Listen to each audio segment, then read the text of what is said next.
जर तुम्ही परदेशात फिरायला जाण्याचा प्लॅन करताय, मग ही अपडेट तुमच्यासाठी खूप महत्वाची आहे. आता भारतानं ई पासपोर्ट आणलं आहे. हे साधं कागदी पासपोर्ट नसून स्मार्ट पासपोर्ट आहे. हे नक्की काय आहे, यामुळे तुमचा प्रवास कसा सोपा आणि सुरक्षित आणि वेळ वाचवणारा होणार आहे, चला 2 मिनिटात सोप्या भाषेत समजून घेऊया.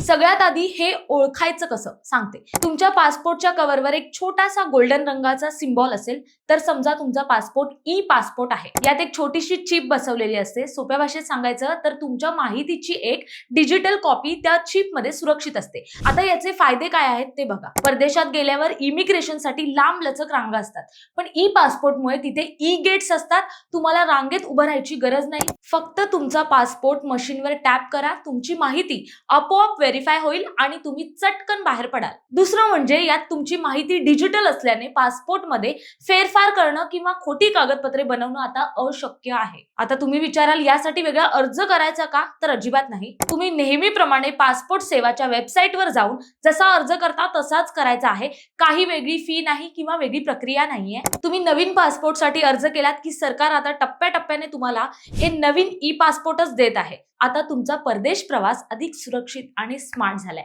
माहिती आवडली असेल तर कमेंट्समध्ये नक्की कळवा आणि अशाच नवनवीन अपडेटसाठी प्रहारला फॉलो करा. धन्यवाद.